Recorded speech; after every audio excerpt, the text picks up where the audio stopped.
Hello friends, வாங்க சௌசௌ பொரியல் செய்யலாம். அதுக்கு கடாயில் நான் எண்ணெய் ஊற்றிருக்கேன். கடுகு போட்டு நல்லா தாளிச்சுக்கோங்க.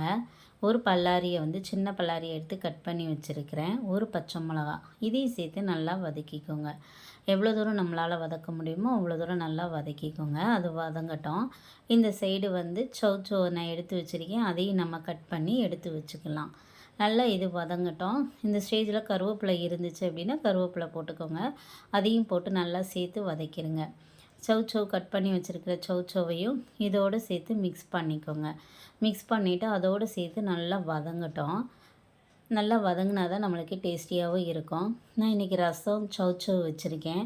இந்த காம்பினேஷன் கொஞ்சம் நல்லாயிருக்கும். சாப்பிட்டு பாருங்கள், இப்போ உங்களுக்கே பிடிக்கும். ரசம் சௌசௌ சாதம் வச்சு சாப்பிடும்போது இன்னும் கொஞ்சம் நம்மளுக்கு கொஞ்சம் டேஸ்டியாக இருக்கும். இதுக்கு தேவையான அளவு லைட்டாக சால்ட்டு போட்டுக்கோங்க. போட்டுட்டு தண்ணியை தெளித்து மூடி வச்சுருங்க. க்ளோஸ் பண்ணி வச்சுருங்க. சிம்மில் வச்சுக்கணும். வச்சுட்டு நல்லா அது வேகட்டும். அந்த சிம்மிலே நல்லா வெந்துடும்.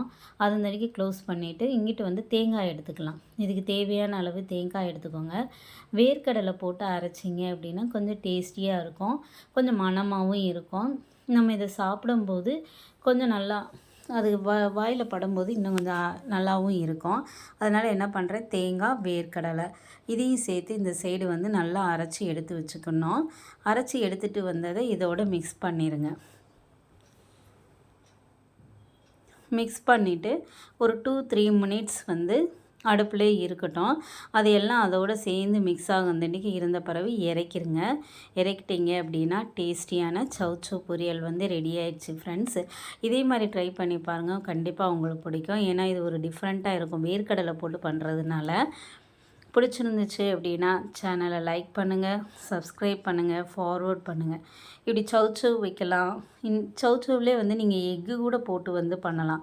இப்போ தேங்காய் போடாமல் எக்கு இருந்துச்சு அப்படின்னா எக்கு கூட இதை கூட மிக்ஸ் பண்ணிக்கோங்க.